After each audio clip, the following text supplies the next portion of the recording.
আজকে শুধু পেঁয়াজ ভাজি করব। চলুন আজকে শুধু পেঁয়াজ ভাজির গল্প শোনাই। হ্যালো, আসসালামু আলাইকুম। আশা করি সবাই অনেক ভালো আছেন। তো দেখতে পাচ্ছেন যে এই পেঁয়াজগুলো হচ্ছে ভাজি করব। এগুলো হচ্ছে আদা পচা পেঁয়াজ নষ্ট হয়ে যাবে। তো নষ্ট হওয়ার সাথে শুধু পেঁয়াজ ভেজে খেতেও কিন্তু ভালো লাগে। তো আপনারা শুধু পেঁয়াজ ভাজি খান কিনা অবশ্যই কমেন্টস করে জানাবেন। তো পেঁয়াজগুলো হচ্ছে আমাদের বাড়ির পেঁয়াজ, আমাদের তো অনেক পেঁয়াজ হয়। এই পেঁয়াজগুলো অনেক নষ্ট হয়।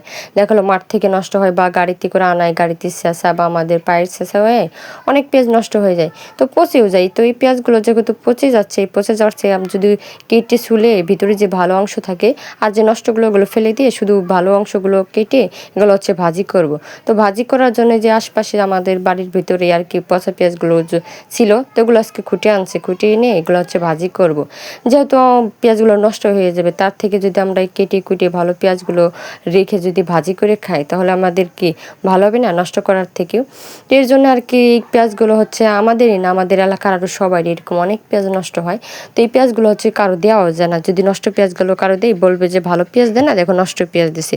এই পেঁয়াজ কি খাওয়া যায়? যেহেতু কারোর দেই নেই, এর কারণে আমরা নিজেরাই কি কেটে কুটে রান্না করব। তো রান্না করার জন্য যে কেটে কুটে নিচ্ছি, আর এখানে ভালোগুলো রাখবার যেগুলো নষ্টগুলো থাকবে ওগুলো ফেলে দেবো।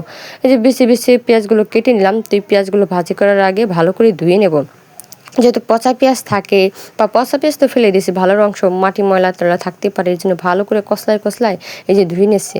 আর ধুলে ময়লাগুলো চলে যাবে আর ভালো করে পরিষ্কার করে। আর দেখতে পাচ্ছেন যে আমার আম্মা হচ্ছে প্লেটে করে যে নষ্ট কাটা পেঁয়াজগুলো ওগুলো কিন্তু ফেলে দেবো না। ওগুলো হচ্ছে আমাদের বাড়িতে ছাগল, সেই ছাগল হচ্ছে পেঁয়াজ খায়, তো ওইগুলো হচ্ছে আমাদের ছাগলের দেবো। কোনো কিছুই ফেলান্তি না, আসলে ভালো করে ব্যবহার জানলে। তো এই দেখেন ভালো করে কষলায় কষলায় আমি একেবারে পরিষ্কার করে ধুয়ে নিচ্ছি, যেহেতু রান্না করব। তো রান্না করার আগে ধুয়ে নিচ্ছি।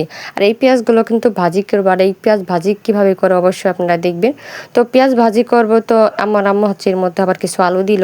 আলু দিলে ভালো লাগে, লালচে লালচে করে ভাজি করলে ভালোই লাগে, খেতে মন্দ লাগে না। তো আমি হচ্ছে হসপিটালে যাব বা বাড়ির কাছে ক্লিনিক আছে, তো ক্লিনিকের জন্য তাড়াহুড়া করতেছি যে আমার মা হচ্ছে ভাজি ভাজবে, যে চুলায় দিছে। তো ক্লিনিকে যাওয়ার আগে আমার কাকি হচ্ছে তাড়াহুড়া দিচ্ছে, এখন হচ্ছে কাকি একটু কাম বেঁধে গেছে, তো আমার দেরি করবে। তো যেহেতু আমি ভাবলাম যে আমি সকালবেলা একটু কিছু খাইও নাই, তো হচ্ছে রাতের হচ্ছে শাকভাজি ছিল আর হচ্ছে গরম ভাত দিয়ে ভাবলাম শাকভাজিটা ভালো করে খেয়ে নিই, যেহেতু আসতে একটু দেরি হবে, ক্লিনিকে যাব, ওষুধ আনবো। আর এই সময় যে ওষুধ আনার খুবই প্রয়োজন।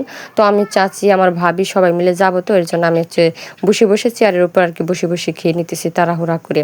তো এই যে আমরা উদ্দেশ্য রওনা করলাম ক্লিনিকে। তো ক্লিনিক হচ্ছে যে মাঠ, এই মাঠটা পাড়ি দিলে হচ্ছে ক্লিনিক। এই যে শুধু মাঠ, এর দুই পাশে আর এই প্রচণ্ড রোদ, আর এই সময় যে রোদের তাপমাত্রা আর এই আবহাওয়ার কারণে কিন্তু আমাদের জ্বর ঠান্ডা কাশি এগুলো বাড়তেছে। তাই ভাবলাম যে ক্লিনিকে এসে ওষুধ নিলে আর টাকা লাগবে না।